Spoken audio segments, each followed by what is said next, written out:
I had the weirdest dream today. I was the the dream has like three parts, it seems. The first part, it was at night, and there was some sort of get together, and the people there were getting drunk, and I was uncomfortable. I was angry. One in particular, one person in particular was a relative, and when I saw that he was getting drunk and acting as drunks do, um, I became angry. I was uncomfortable, so I left. So I went downstairs to a small room where I drew some sort of it looked like a map, but really it looked like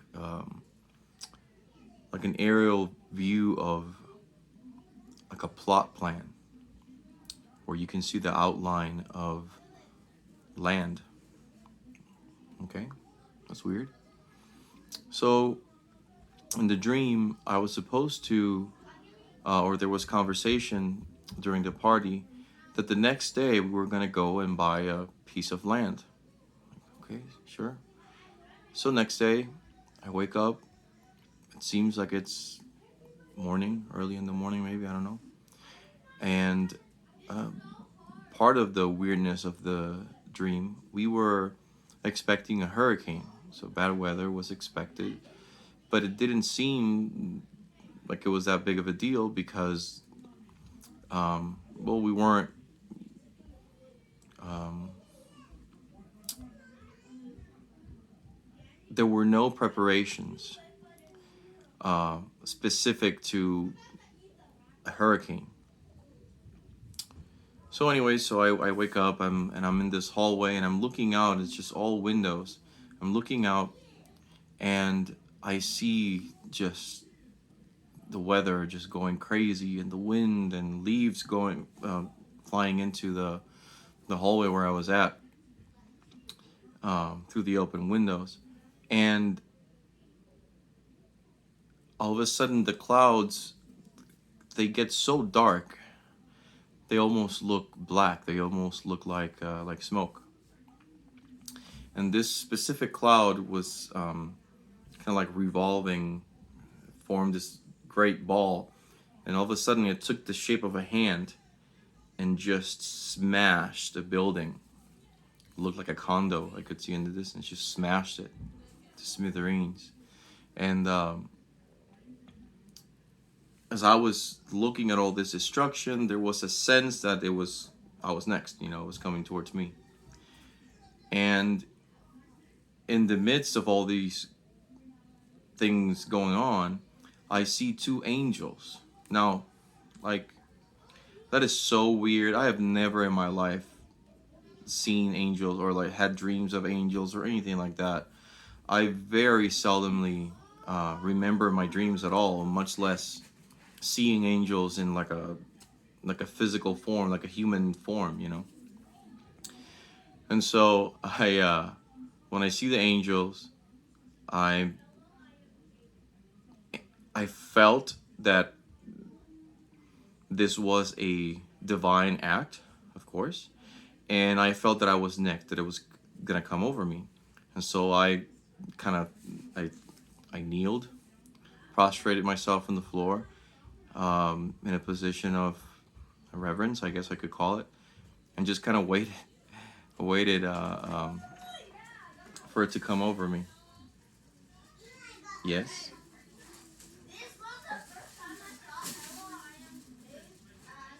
Excuse me. Um, there will be interruptions. I have 8 kids. Um, and so two angels come. First angel comes over me, or comes in front of me, and he takes out two. Well, first he's like scolding me, or I don't know. He's saying something to me that I can't understand, or that I don't recall in the dream. But I know that he's stern. He's looking at me, I would say, even angrily. and he takes out two swords and he slices me. I felt like like he was gonna cut my arms off. He sliced me right there. So I'm just kind of waiting for the pain as I see him come down with the two swords. But nothing happens except that when I look down, I see blood rushing down my arm. And then the next angel, who my dream and my recollection interprets as like the boss or like the head angel, comes over me and he first says, I have given you, no, you have been given the lot of Barnabas. What?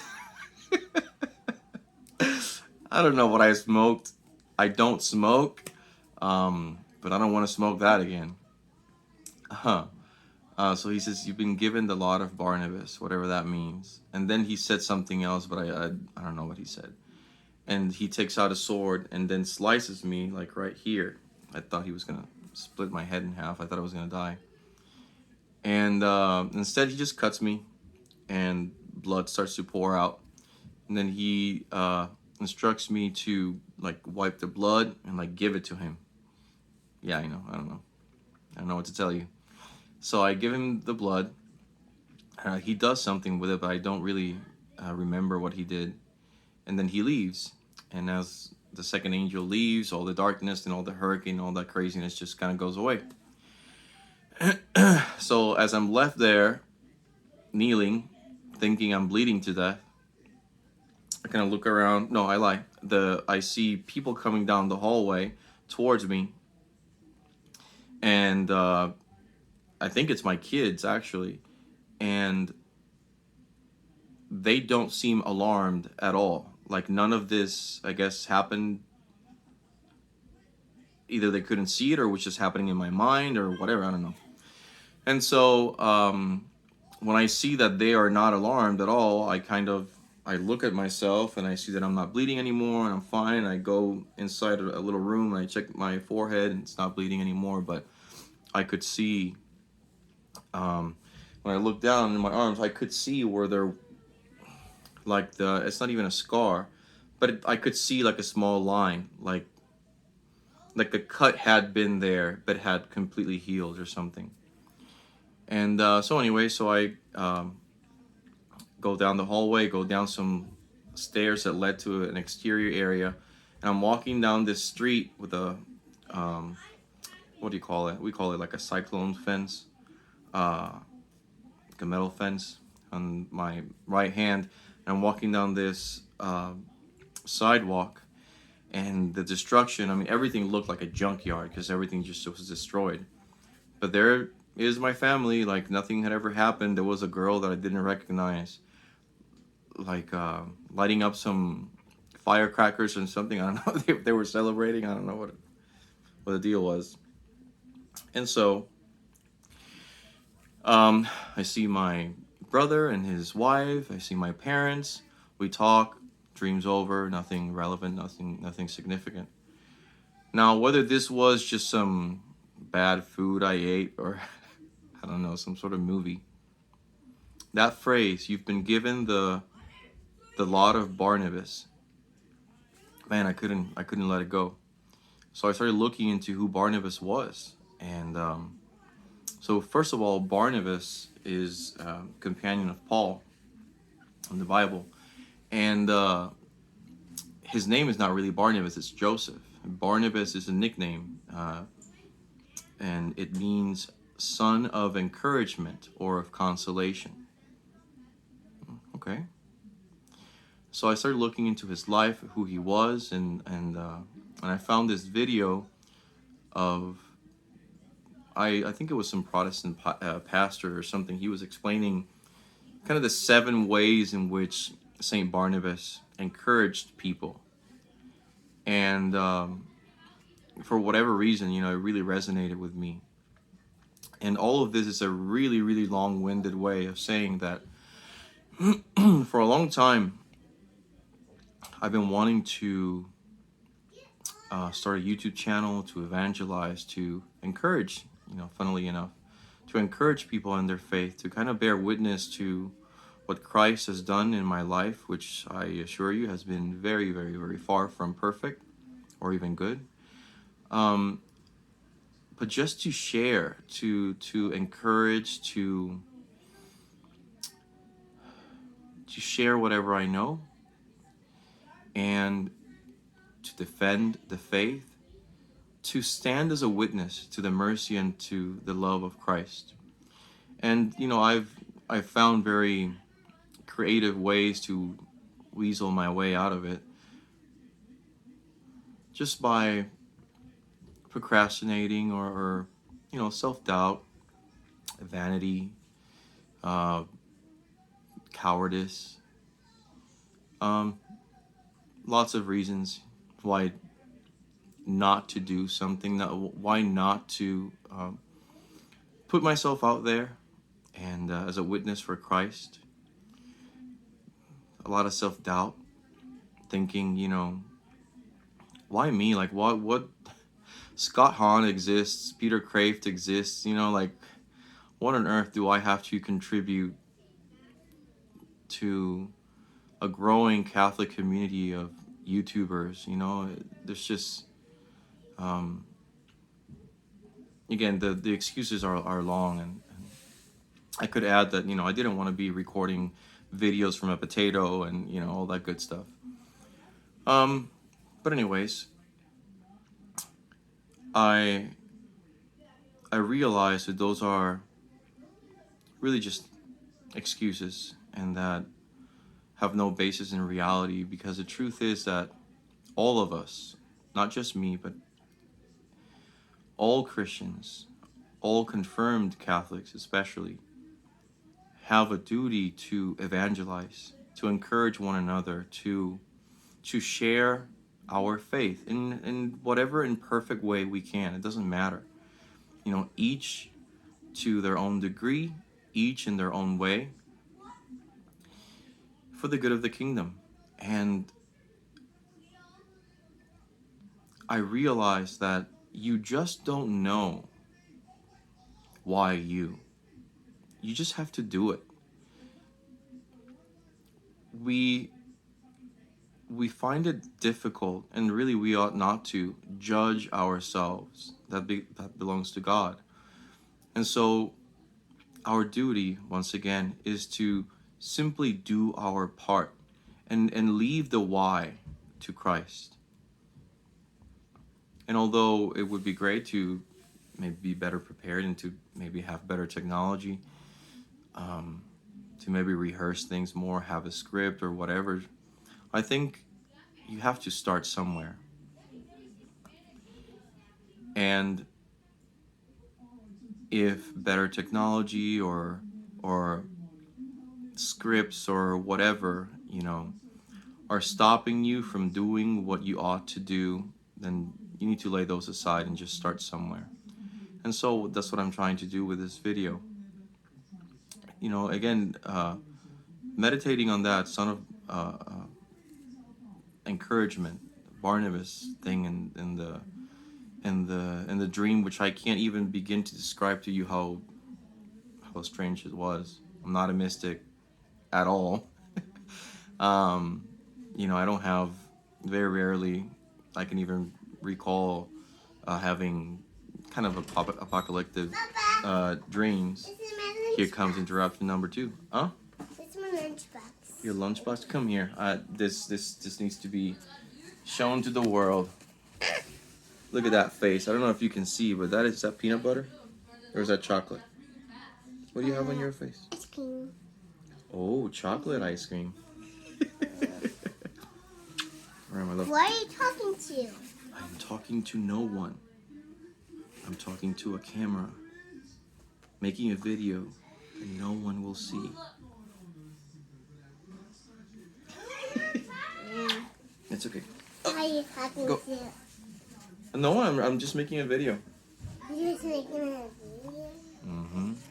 Then why can we not see it? You'll see it when it's finished.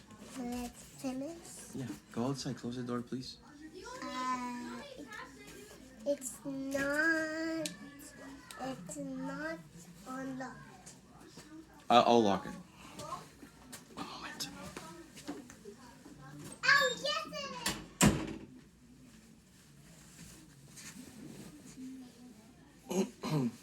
Here's another excuse for not making videos.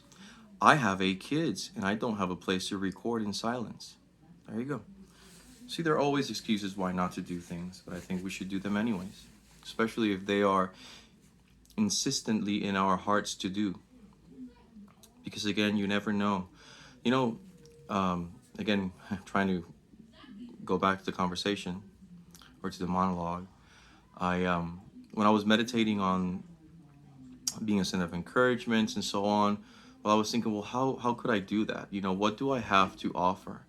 And again, although we don't know, it is true that every person has their own charisms. You know, the Holy Spirit uses people in ways they can't imagine. You never know the impact that you can have just simply by showing up. Because the Lord does things through you that you are not capable of doing. You know, sometimes videos become very successful solely based on the fact that people liked the guy that was talking to the camera. Maybe he didn't even say anything special, but there was something. There was that extra thing that you can't describe that made the video interesting, that captured people's attention. And God used you, and people heard a message from a very imperfect source. But hey, because you showed up, the Lord was able to use you. And so if we don't show up, then we'll never know the ways in which the Lord can use us. And so I've started this channel called Deeply Catholic because I see a crisis of superficiality in the church, you know, starting with me, I assure you, where we're just kind of just going through the motions.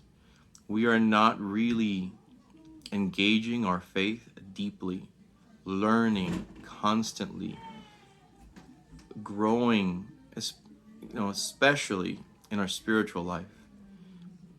I think it's easier to read a bunch of books and become amateur scholars and engage in topics of theology, philosophy, apologetics.